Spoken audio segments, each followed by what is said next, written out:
Maniacs, this is Hulk Hogan, the greatest of all time, and you're listening to The Blaze. So what you gonna do when Hulk Hogan and Blaze the Maniacs run wild on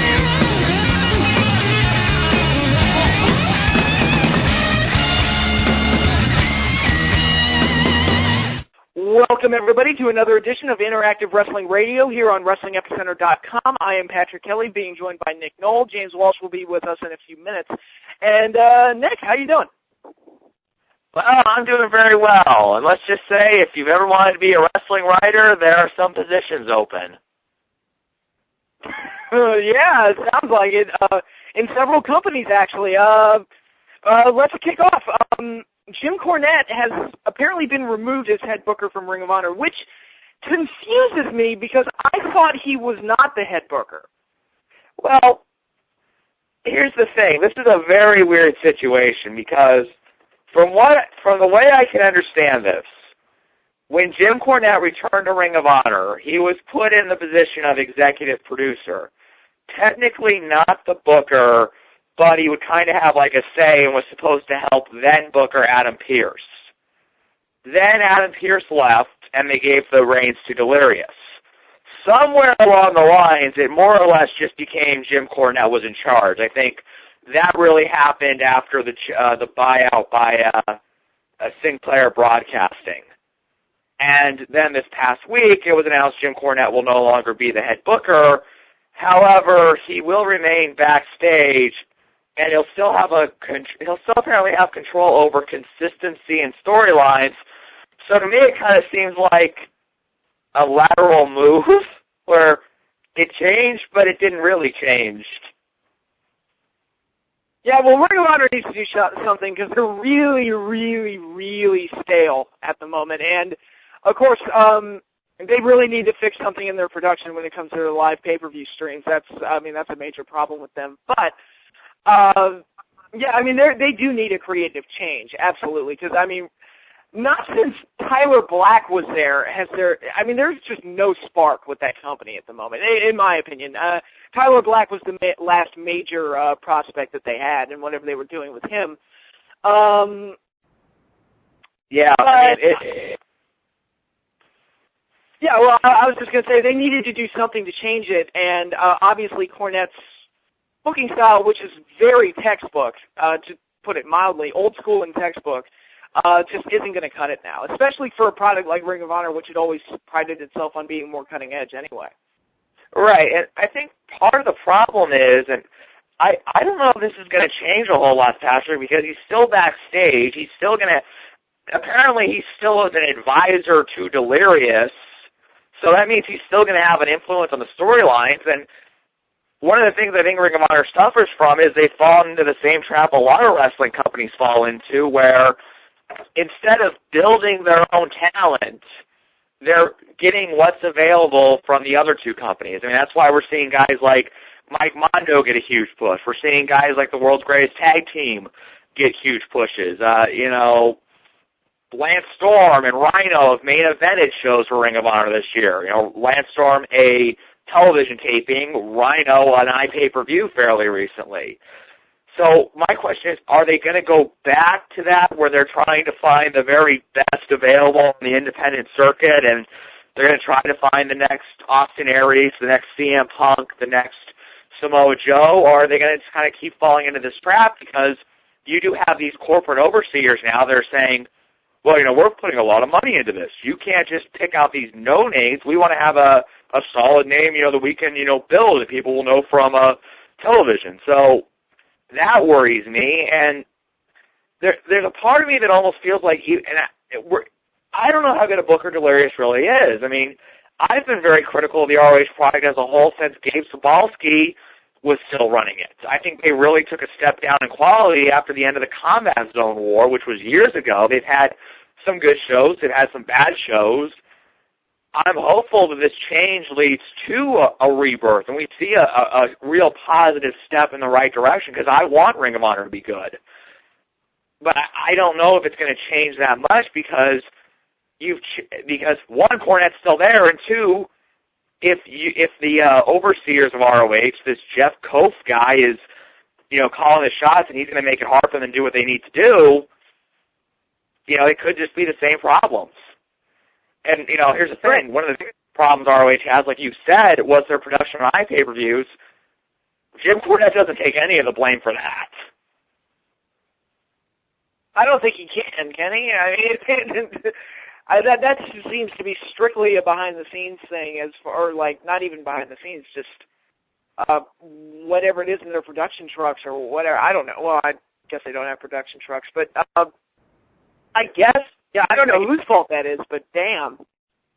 Well, I mean, it's Cornette was supposed to be the executive producer, so I guess it kind of falls on him, but it's also it's kind of like, well, you know what? If he doesn't have if they're not providing the proper equipment to do this to him or something, or or they're saying, well, this guy runs. It would be interesting to have someone who actually has worked within Ring of Honor since to take over from Sinclair on the show and ask them some of these questions. Like, how much does Sinclair run? How much does Cornette or whoever is booking the show run? How much influence does Kerry Silkin still have?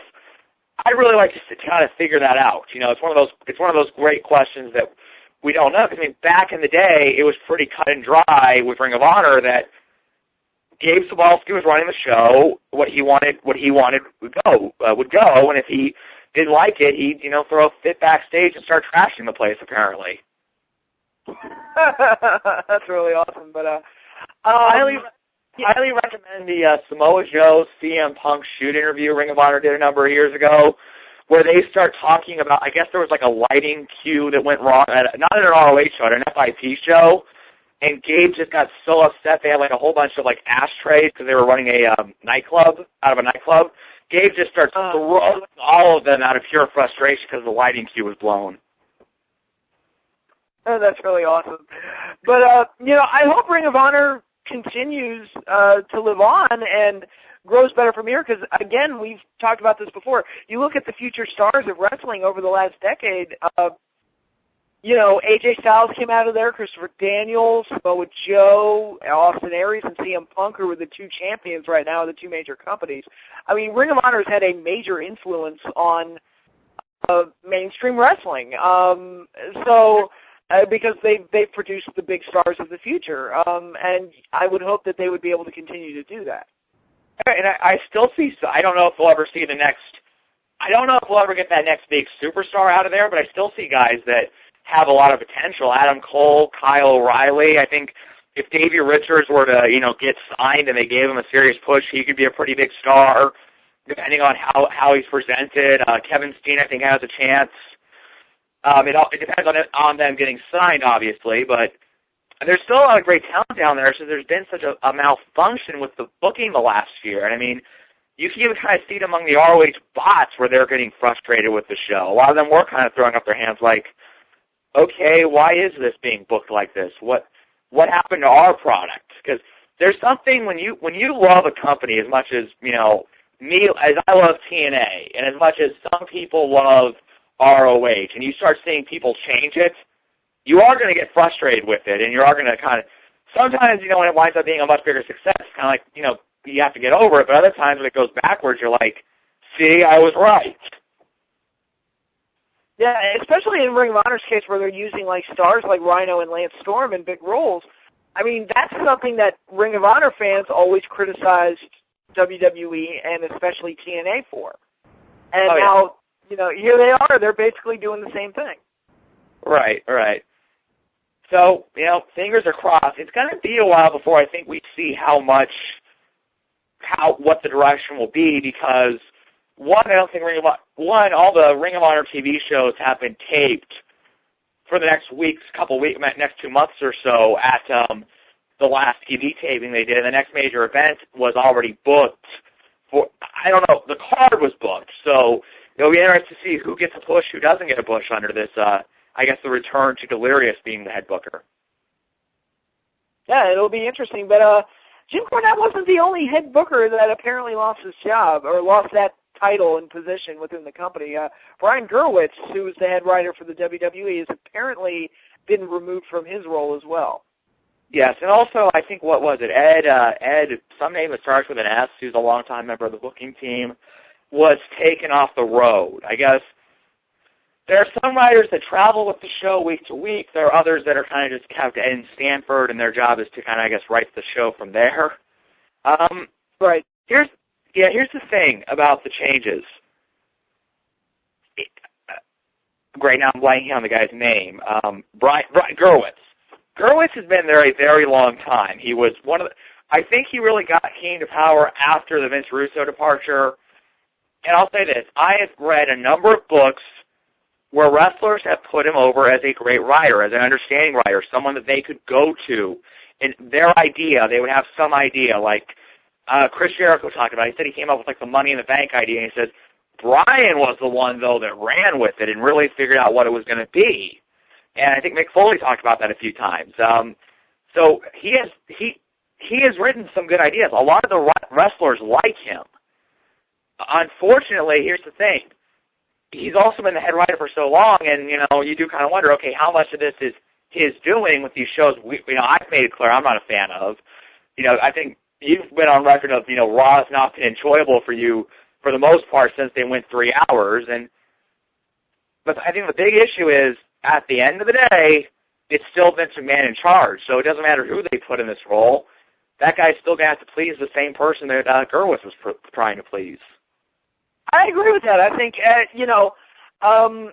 think right now, and I think you kind of saw it on Raw a little bit, and you've seen it in some of the news reports, Brian Gerwitz being removed as head writer and him yelling at people backstage, and apparently yelled at a stagehand or something right after his segment on Raw. Right. For those that are wondering, that is not the segment where Punk backhanded a fan. That was earlier in the night where Vince flipped out. The segment that set up their match was when Vince flipped out. Which, by the way, just a quick note, is anything going to come of that, Punk hitting the fan? Apparently the fan has filed a police report, and he's issued some kind of statement online. Punk said, and there's also a video of it, and Punk has said, I kept hearing people say, shove him down the stairs, and someone kept shoving me. So I finally turned around and backhanded the fan. Well, unfortunately, that apparently wasn't the fan that was shoving him. It's kind of like the Chris Jericho situation a couple of years ago. Right. The idiots that are shoving him were wrong, but Punk's wrong too for slapping anyone without knowing who did it. And the WWE, I think, is wrong for not having better security in place if you're going to send a heel wrestler up into the stands. Because anytime you do that, you are taking a risk. Right. Right. That's really bad, and really bad decision-making on Punk's part there, unfortunately, even though I understand when you're in a situation like that, but it's like just could be handled a little bit better than that. But getting back to what we were talking about before, what were you going to say? I was going to say maybe this should be an example to not put wrestlers into the stands when there's a perfectly good ramp they can run up. Yeah, right, absolutely. But getting back to what we were talking about, I think Vince is, he's having a gut reaction to the low rating that they got last week and the declining ratings in general. I think, and he does this every time. I remember in '97 when they did that Raw in Germany, and it was like the lowest rated show fucking ever. That's when he shifted his focus to listening to Vince Russo and ultimately put in the building blocks for the Attitude Era and everything, and that obviously worked out great. I also remember in 2002 when the ratings were going way down, the Attitude Era boom was pretty much over, and Vince went nuts on Raw and did the whole ruthless aggression speech, which people don't seem to associate with this, but it was clearly a reaction to the declining ratings.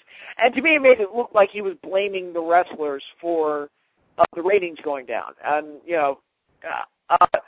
I think Vince is looking for a scapegoat, and I think that's what you're seeing now. I don't know if that's going to lead to any major changes. I hope so. I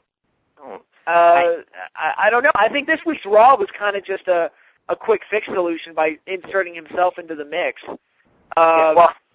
This week's Raw, and I'll say this because I've been watching wrestling a very long time, to me it felt like a rerun because I was like, okay, we have the Rebel WWE champion that pushes Vince too far, and he challenges him to a match, and JR goes back to talk to Vince. I'm like, if Mick Foley shows up to attack Punk, wow, because that was one of the big Raws after when Austin took the title the first time. That was exciting back then because you'd never seen it. But here it just feels like they're kind of just treading, familiar territory. I'll be fair. I thought Punk did a really good job with what he was given, and came off looking like, as he always does, the best performer in the business, being able to make that work. But and I think the fans were legit excited for Vince because you don't see him every week now, and I think that you're always more effective if you're not on TV every week. But I mean, that's not going to fix anything long term. Placing Vince into the storylines, and that's what this was. It was a quick fix thing, and the ratings didn't go up that much. So it'll be interesting to see what they do going forward. They might have to go back to 2 hours. They got to go back. Again. They got to go back to 2 hours because we said this before they went 3 hours because we lived through the WCW 3-hour shows. 3 hours weekly is way too much.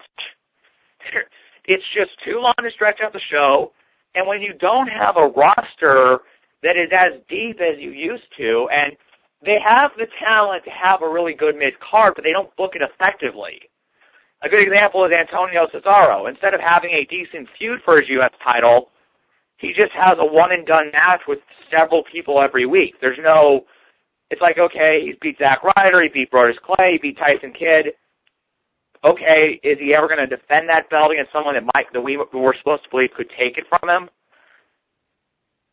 Right, yeah. And it would be fine once in a while to do that. And I thought the match he had with Brodus Clay last week was very impressive, where he was able to, do the, what's his finisher, the neutralizer? Yeah.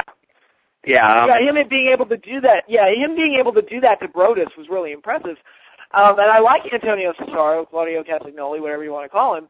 But, it is part of that thing where there just doesn't seem to be much of a direction. Like you said, it's like they're having him win and they're having him look really good, but there's not somebody waiting in the wings that can really challenge him. Right. And I felt like on Monday, it's like, they did the whole thing with, I'll be honest, I hated the main event on Monday because I'm thinking, you have the nearly 70-year-old owner of the company beating up the 30-something champion. It's like, when Vince was a compelling character, a truly compelling character, it was when he was honest. It was, okay, I'm an old man. I know I'm probably going to get my ass kicked here, but I'm going to do this. I'm going to take my lumps and I'm going to get 1 or 2 in. That's not how he booked himself anymore. Now he's up there with like the way Hulk Hogan was booked in his prime, where he shakes off the body shots. I mean, I'm sorry, but if TNA did that, and it's Hulk Hogan beating up Austin Aries, the internet would be hating all over it today. Yeah, absolutely. And Vince is one of those guys that gets the passes. Again, it's like, oh, we don't want any old people. We don't want any old people. And then they turn around and mark out for Vince McMahon, who's older than everybody. And again, I have to point this out. And Vince is probably in better shape than Lawler was at the time, but we're only a few weeks removed from Jerry Lawler having a heart attack. I agree. And, dude, I'm just saying. I'm just throwing that out there.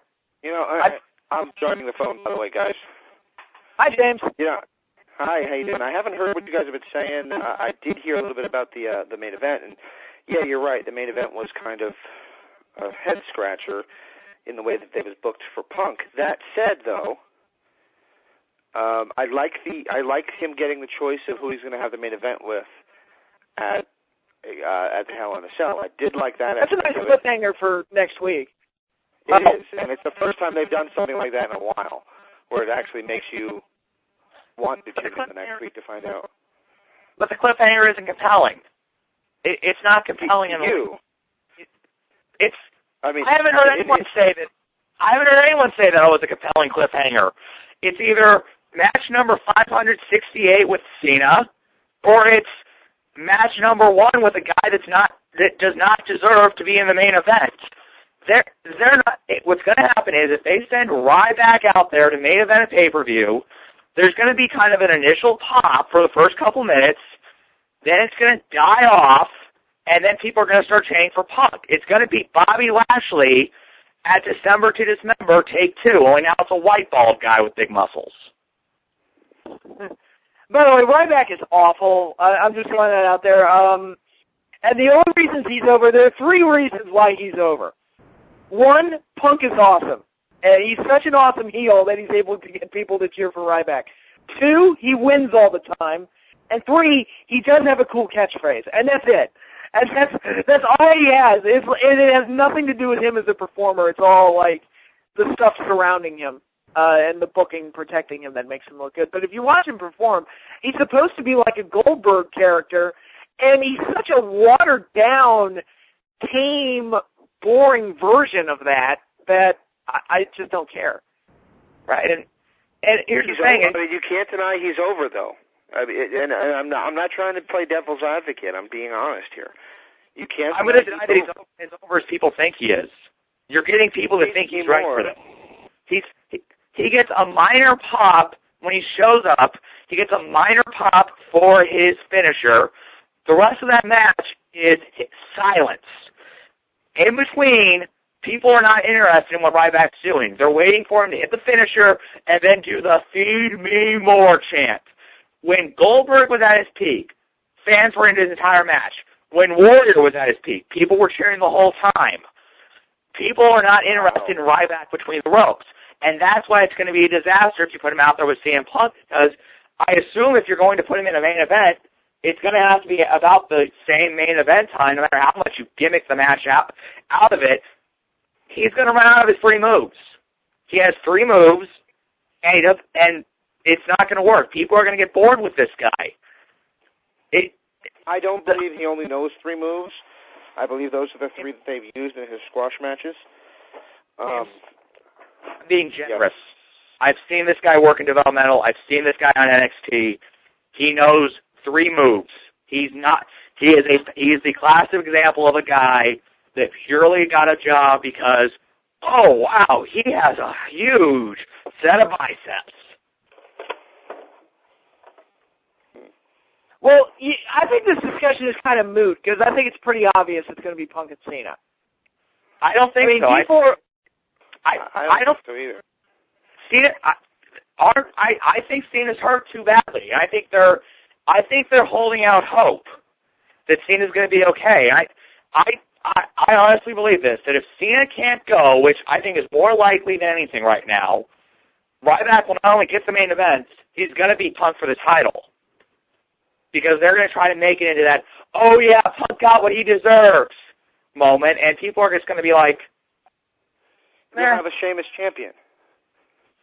And what I mean another Sheamus champion, yeah, pretty much. For the fans, once he wins the title, it's kind of like, he's all right, but I don't really want him to be champion, kind of thing going on. And it would be, if they do that, it would be, people said that Goldberg winning the world title off of Hogan was rushed. And Goldberg, they did a lot of shit with him before that. I mean, he was the stuff he did with Raven was brilliant. What he did with the Raven flock was just, it was very basic, but it was very good and really helped put Goldberg, kind of pushed him over to that next level. Right? Ryback's just worked with jobbers, basically. Right. That's all he's really worked with. The one guy he has credibility, the one guy that has any type of credibility that he's beat is Miz.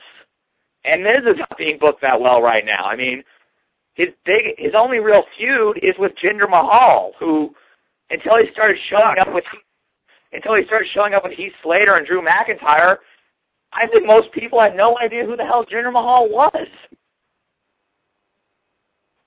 No. I agree. It's just, they just haven't handled Ryback all that well. There's and again, I'm not against the idea of trying to recreate Goldberg and trying to make your own version of Goldberg, but I don't think he's the right guy for the role. I just don't think, I haven't seen anything out of him that makes me think, wow, that guy, he's awesome. All he's got is a catchphrase. Right, and here's the thing. If they wanted to do this, if you want to try to build that next big monster babyface, that next big killing machine, wrestler, you got to build him up slowly. And they worked him with jobbers. He should be breaking into the mid-card right now. He should be working with guys like Cesaro or Miz and feuding with them. Now they're saying, because Cena's hurt, they're panicking and they're rushing him into the main event. It's like, okay, we saw this fail with Del Rio. What makes you think it's going to work with this guy? Where you just say, actually, now that I think about it, we all talked about how they screwed up with Cody Rhodes in the Intercontinental title by having him drop the title to the Big Show. And I brought up, well, if they want to push Ryback, they probably should have kept the IC title on Cody all the way through, and then had Ryback beat him. But they didn't do that, so it doesn't matter. Right. Well, there's a lot of things they could have done to build up the Ryback character better. And I mean, I think it is an ongoing process where it's like they've just said, okay, he's going to be one of the top guys. We're going to put him right up there. I mean, it's worse than WCW pushing the Renegade, because at least they said, okay, Renegade's going to be the TV champion. Let's see how this goes. And when he flopped, they jobbed him out. Yeah. It's like, I mean, can you really name anyone that that you can actually think would be generally excited if Ryback beat Punk for the belt? It'll get like a one-night pop thing, and then I think it'll die almost instantly. I just don't see it lasting. Yeah. All right, well, that's pretty much all we got to say about Ryback for right now until he does win the title, which I'm convinced is going to happen. Well, see, I'm pretty dead set. I just feel like they're overselling Cena's injury just to make him look more like a Jesus. And it's like, he's going to fight the good fight and go in and fight Punk injured at Hell in a Cell, and then he's going to win, and then, fucking whatever. But, yeah, we got a TNA pay-per-view this weekend, don't we? Yes, we have got the biggest pay-per-view of the year for TNA, and that is Bound for Glory, which will take place James, you're going to be at, right? Oh, did we lose James again? Yeah, James Walsh is actually going to be at Bound for Glory, which is going to be really cool. So it'll be interesting to see what he says for our show next week. Yeah, he'll be dressed up as Hulk Hogan. Oh, I'm sure he will be. That's not a joke. But, yeah, Bound for Glory.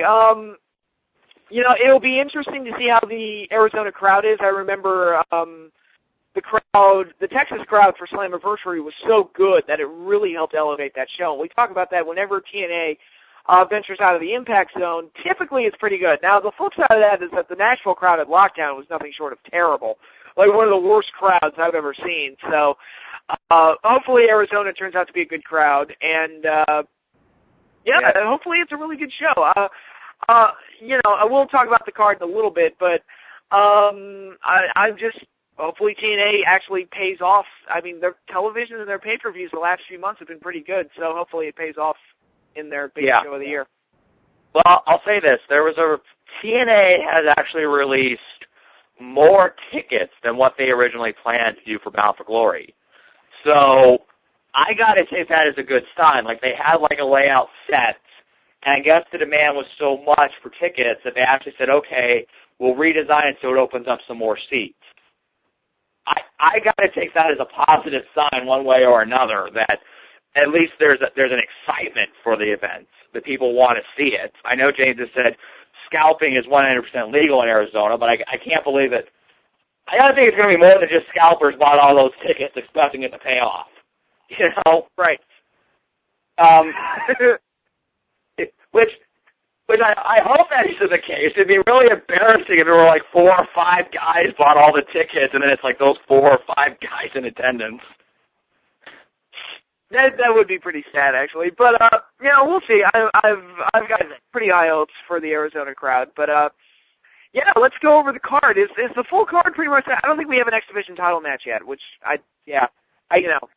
they might add something, but you know what? That will probably come on this week on Impact. I think they've talked.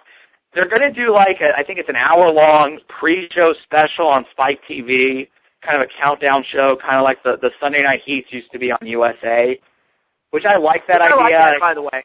I really like that, by the way. That's really cool.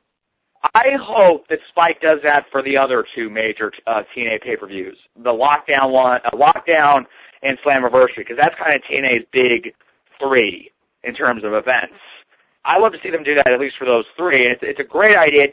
It's one of those little things that just makes the card seem bigger before it even happens. It's like, right, oh, wow. Right. And I do like that. And even when WWE did, you mentioned it, when they had Sunday Night Heat lead in to their pay-per-views back in like 2000, I mean, it was a really good pre-show. They would advance storylines and have a few bonus matches, and generally just makes it more exciting to see the pay-per-view ultimately. I would also expect, I think on that, I think we'll get one more pay-per-view match, which will probably be the X Division title. And it wouldn't shock me if what they do on the pre-show is like an X Division Battle Royal, and the winner of that gets a shot at Team Ion on the pay-per-view. That'd be interesting. I mean, there's no storyline right now for the X Division, which is kind of sad.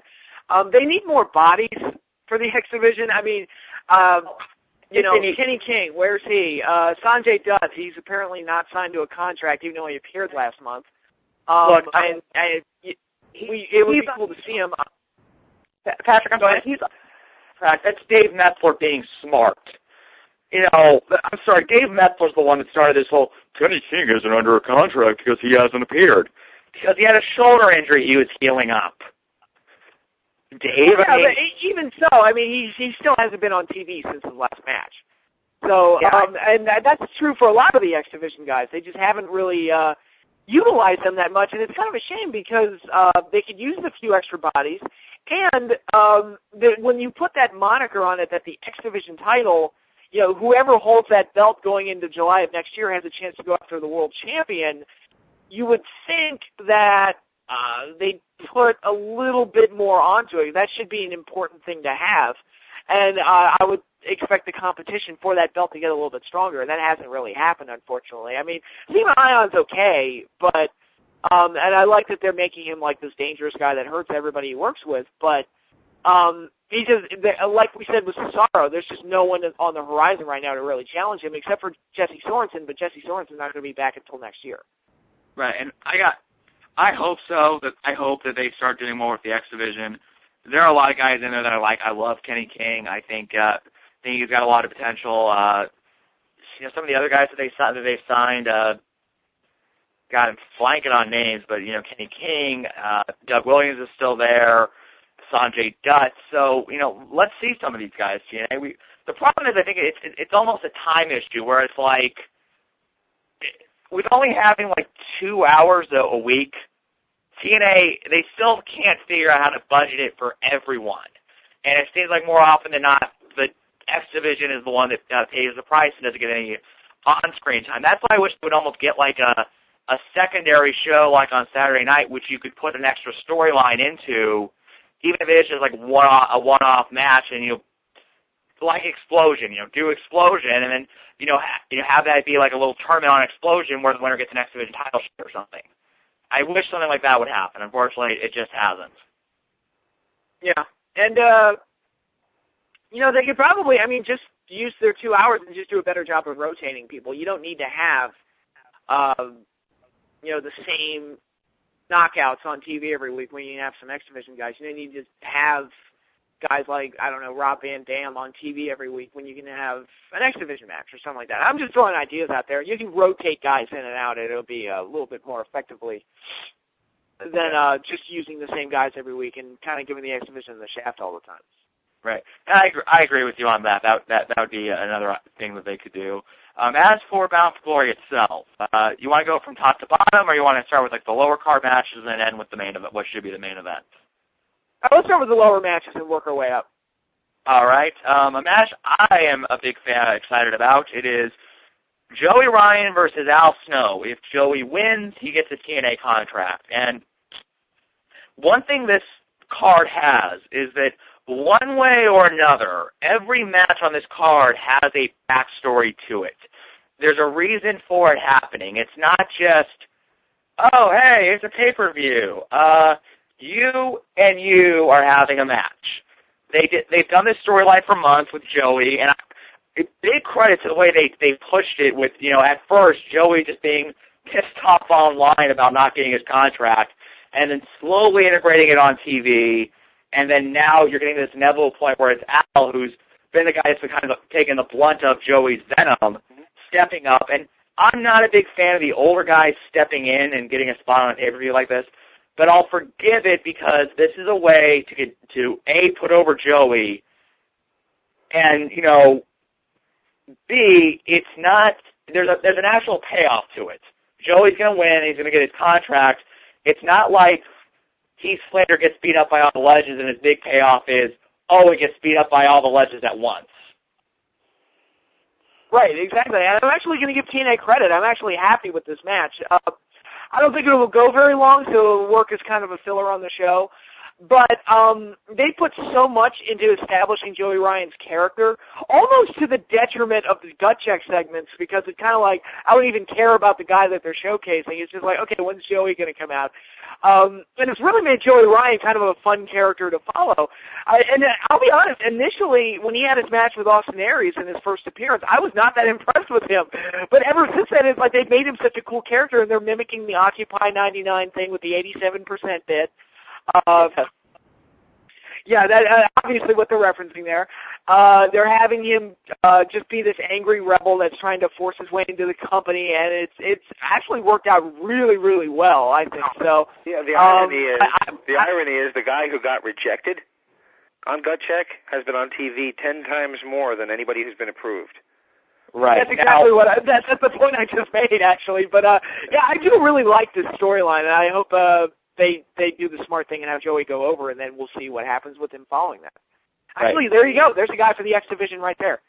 Right. And here's the thing. As someone that watches a lot of independent wrestling, I'm thrilled to see Joey Ryan getting this chance because he's been doing this 12 years.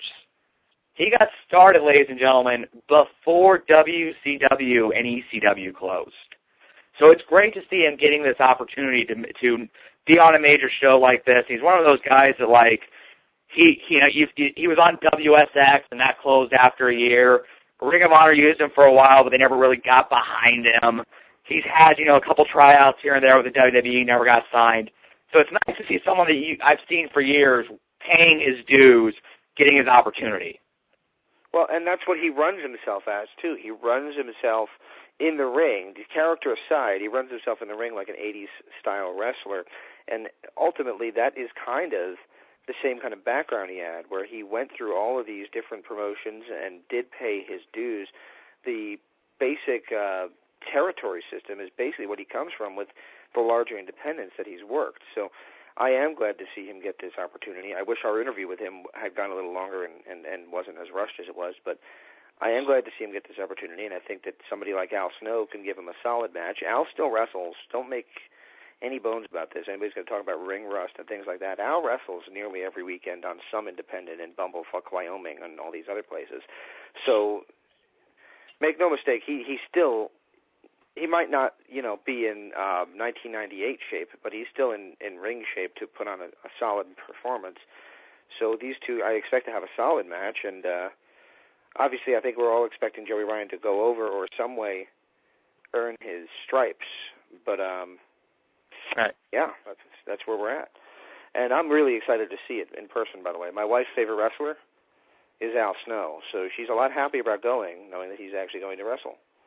So she gets to see Al Snow, and you get to see Hulk Hogan. Oh, yeah.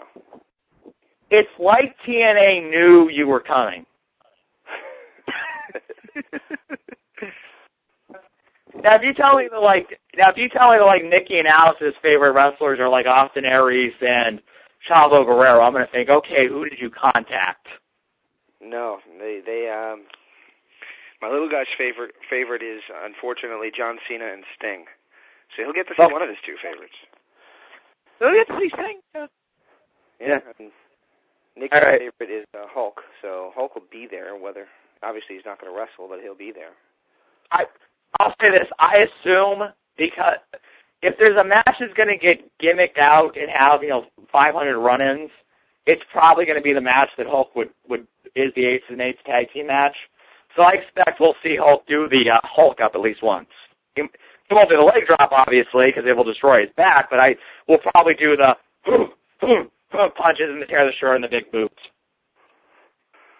He might do something like that. I mean, I would expect it anyway. All right, well, getting back to the card, this is the match where I know James Walsh is going to take a big piss break and bitch about how much it sucks because he hates one of the people in it more than anything in the world. He hates him more than Obama. He hates him more than the Rams. He hates him more than Tom Brady. It's for the TNA Television Championship. It is Samoa Joe versus Magnus. I know James is going to whine about what a fat fuck Samoa Joe is. I'm going to say this match has a pretty decent reason for being on the card in that these two guys have this story that's gone over a couple months, former tag team partners. Magnus got bitter when Joe beat him in a match. And this is the kind of story that I think the TV title needs if they're going to keep it around. I think Joe can make a good mid-card champion. He's someone that when he's on, the fans really do get behind. And you know what? If Joe wins this, you can book him as kind of the dominant TNA TV champion. If Magnus wins it, you could have it be, well, now Joe's got to chase him to get his belt back and get the revenge, especially if you do it with something cheap like Magnus has a roll of quarters in his hand and he knocks Joe out with a punch. Well, I'll say this. I think it's really... go ahead. I said a roll of pence. Yeah, that's what he used. He would use a pound. No, I believe that's a. I don't know if there's a coin version of that. I know there's a bill version or no, there's not. But well, there might be a coin version of it. I don't know. But it's like a pound has a double meaning. It could be the paper money, or it could be a dumbbell, a pound. Oh. There you go. Maybe, yes, sir. Maybe what he'll have like a miniature version of the Queen's tiara in his hand, and he'll stab Joe in the eye with it. Yeah, maybe. It's not. But it's not. I'm going to leave you guys with this because I got a lot. I'll run through, but I don't hate Joe. I just don't care. It's just it's over. When his title reign failed, it was over, and I don't see it. I don't see it getting better. I don't see him looking like the Samoan Nasty Boy, making it any more interesting to me. So it's. So wait, so James, you're telling me that because he had a bad world title feud, or a bad world title run in your opinion, that this guy should just hang it up, he should never wrestle again, he has no place anywhere else on the card that, I'm saying he went into that with the afterburners going, everybody saying he was going to be the savior of TNA, he was going to be the poster boy and all this stuff, and it flopped miserably, and they've never rekindled anything with him at all. They did a kidnapping thing. It didn't take off. They did a tag team thing. I said would suck. It sucked. They did a lot of things that never took off.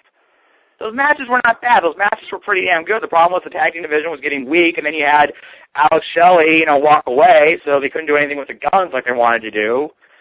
It's one of those things where they got caught in a bad situation at the time.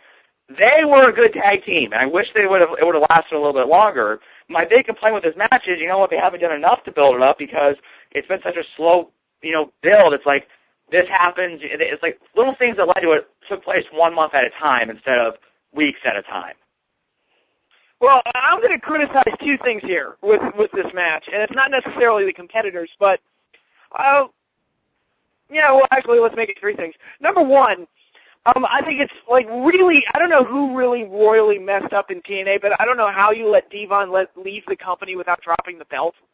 I don't know how that happens. It really kind of, the TV title just kind of got thrusted into this. I mean, they were going to do Joe and Magnus anyway, but it just feels like, really, you couldn't, it never dawned on anybody to actually have Devon drop the belt to somebody, so you had this really long-ass TV title reign that had no payoff. Once again, don't know how that happens.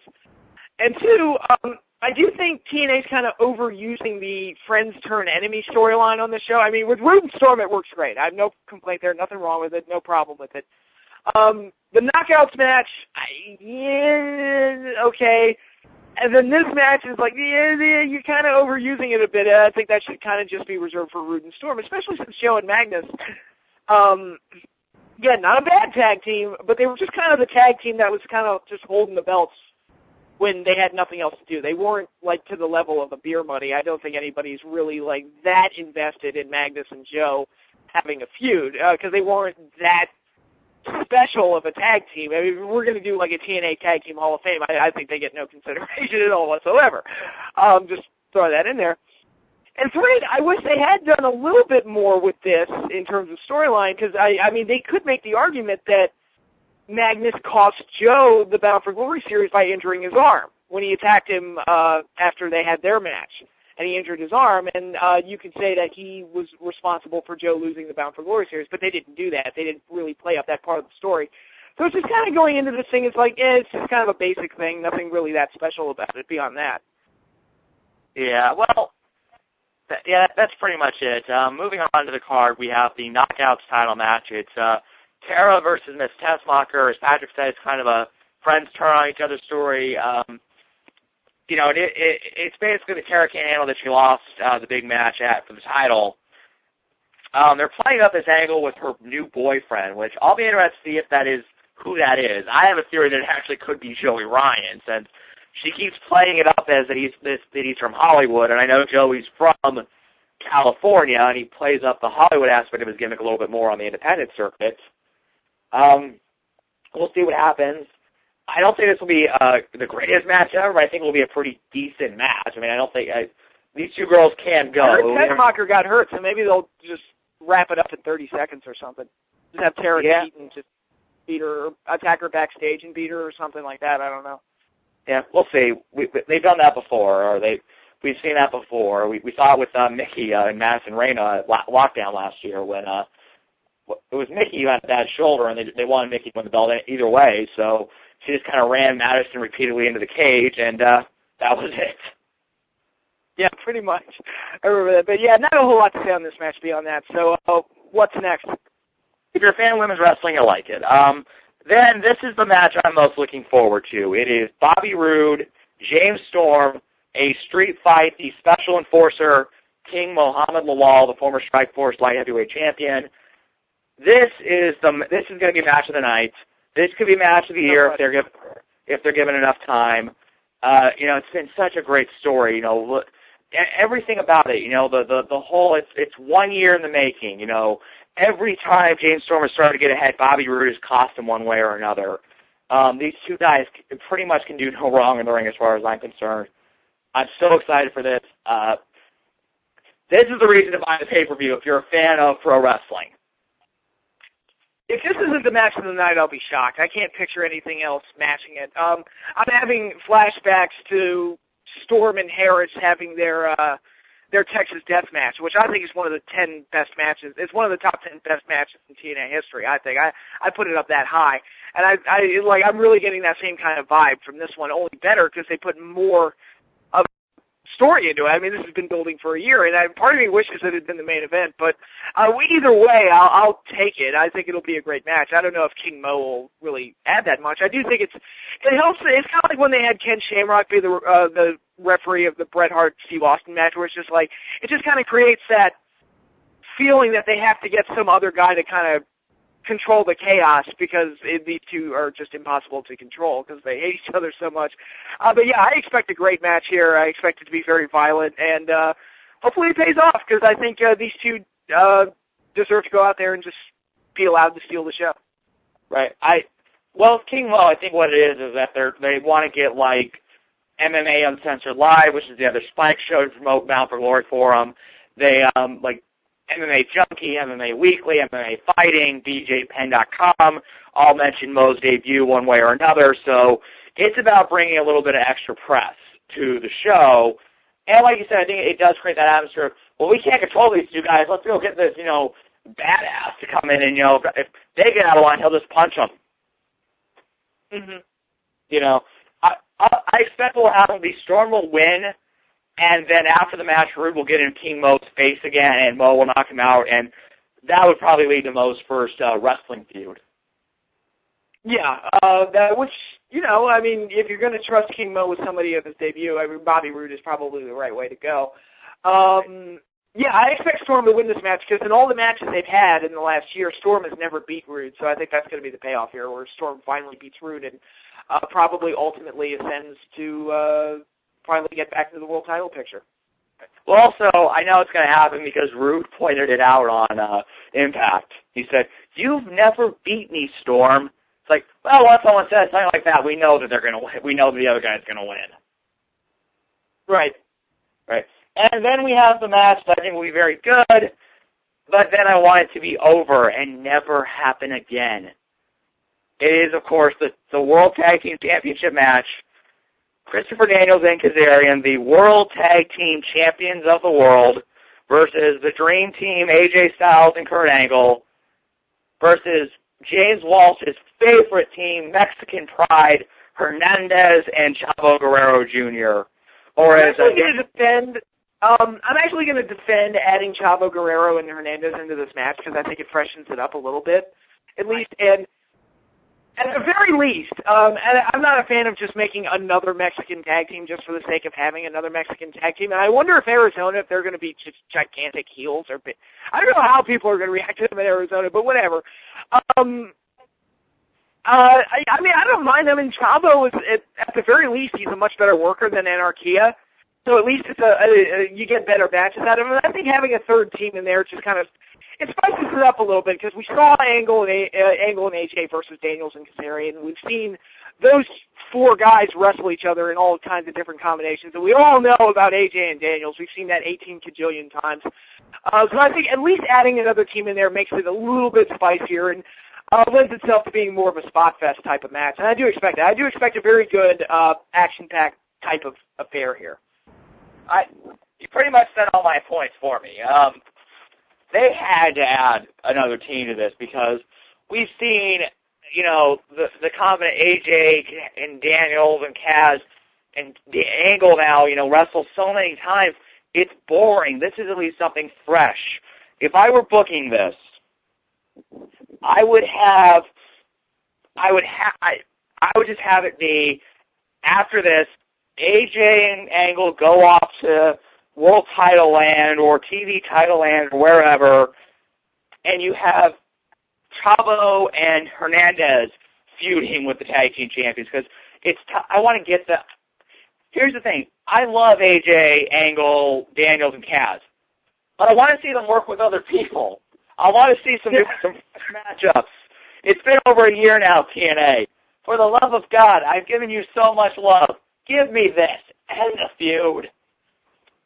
Yeah, it's over. Well, I mean, the Claire Lynch stuff is over, thank God, and yet it's still going in some degree. It's really funny how much they're willing to ride AJ and Daniels into the ground. I would love to see a list of all the matches that AJ and Daniels have had since day one in TNA when they were both in the company together. I think Daniels came in a little later after day one, but okay, so ever from the first match in TNA together, whether it be a tag match or singles match, I would love to see a complete list of all the matches they've had against each other. I think it would be it would be long enough to be its own novel. But yeah, I think this will be a very good match. I think, and the tag team division has been fairly anemic over pretty much the entire year, pretty much. So it is nice that they're at least trying to have multiple teams in there to make it look good. So, yeah. Well, yeah, that's it. Now the two main events. Number one is Team Aces and Eights versus Sting and Bully Ray. If Team Aces and Eights wins, they get full access to the Impact Zone. If they lose, they're gone. So we know Aces and Eights are going to win. Yeah. I mean, that's obvious. And by the way, I do think that TNA picked the right guy by having Bully Ray in there because if anybody, you look at we were all pretty much thinking it was going to be Anderson, Rob Van Dam, or Bully Ray that was going to be put into that match. And of the three, Bully Ray is by far the most interesting character and totally deserved a spot on the Bound for Glory card over Rob Van Dam or Mr. Anderson. I think pretty much everybody can agree on that, right? Absolutely. Absolutely. Well, I don't think, outside of maybe like a really diehard RVD or Mr. Anderson fan, I think everyone's going to agree with you. Right. And for Bound for Glory, I wish they had done something a little bit bigger. I guess they didn't want to do Lethal Lockdown because they want to save that for the actual Lockdown pay-per-view. But I would have preferred, at least do like a 10-man tag or an 8-man tag or something just to spice it up a little bit and take advantage of the fact that the Aces and Eights has a lot of guys that we've never seen on match. So let's have like a whole group of them wrestle in a match just to see how it goes. I would have preferred something like that instead of just a straight-up 2-on-2 tag team. But it'll be interesting to see how this goes. Again, I'm with you. I do think Aces and Eights are going to win this match. Whether it be Bully Ray costs Sting the match, that's a possibility. Whether, I don't know, I'm trying to think of they reveal somebody else as the leader of the Aces and Eights. Part of me thinks it might be Austin Aries. If it's Eric Bischoff, which it was obviously Bischoff in that segment, but that could just as easily be a red herring because I remember in that segment, and maybe I'm reading too much into this, Bischoff said, my identity right now is not an issue. Part of me has to wonder if that's his way of kind of saying to people, yeah, it's me right now. Don't think it's me when the mask comes off. We'll see. But I remember when they did the Undertaker's wife was being stalked angle, and it turned out to be DDP all along. Apparently in the voiceovers, it was Vince McMahon. And that was his voice they were using because they didn't want to give away that it was DDP, so they just had Vince do the voiceovers for that. So, I mean, the fact that it was Bischoff could just be a red herring, I don't know. I hope it's not. I've had this sneaking suspicion that it might be Garrett Bischoff, who's revealed to be behind the Aces and Eights would be, I'm going to be honest, that would be completely lame. I'm not even going to sugarcoat that. That would be like the lamest thing on the planet if it were Garrett Bischoff. But hopefully the payoff to who's behind this and what's going on is good, because they put a lot into this, and it's a mystery angle that, unlike the 10-10-10 they angle from a couple years ago, which everybody saw that coming, except for maybe the Hardy heel turn part of it. Pretty much everybody knew that was going to be Hogan and Bischoff that was behind it all along. I still don't know where they're going with this or what they're doing, so it's been a good mystery angle, and I just hope the payoff is good. Yeah, me too. I think it's going to be Bully Ray cost them, and I think at the end I think it's going to be Bully Ray cost them because, as I said, we've never actually seen him get attacked by Aces and Eights and really take a beating. If anything, he's kind of benefited from them a few times, no matter what he says about they cost me the main event of Bound for Glory. It's like, Bully, you actually kind of benefited from those situations, but. As for who's going to be running it, I say until those masks actually come off, it's anybody. It's like the only people I'm willing to completely roll out are Barack Obama and Mitt Romney. They seem like they're too busy to get involved with a wrestling storyline right now. Right. I personally think that I think Luke Gallows is obviously one of them. I think Chris Masters' name has been thrown around. I think Mike Knox's name has been thrown around. Matt Morgan might be in on. What'd you say? Yeah. Patrick, I kind of got to get going to work, so we got to wrap this up like in a few minutes, and I'm sorry. Okay. But so that's the Aces and Eights storyline right now. And we also have the main event of Austin Aries versus the Bound for Glory Series winner, Jeff Hardy, for the World Heavyweight title. And I got to be honest here, I am not buying this main event at all. And that's kind of the downfall of this card, actually, is that I'm not digging what they've done with this. They really haven't done much with it to really make me invested in it. And it's such an underwhelming build-up and an underwhelming situation. It feels like Hardy's only in this spot because he sells merchandise, and not because of any kind of grand storyline payoff or anything. Here's the thing. It just makes me wish they had just gone with Rude and Storm. That's really where, I wish that had been the main event instead, because that's just a much better match. Well, you know what? You never know. They could. I assume it will be Aries versus Hardy closing the show, but you never know. I mean, they could say, okay,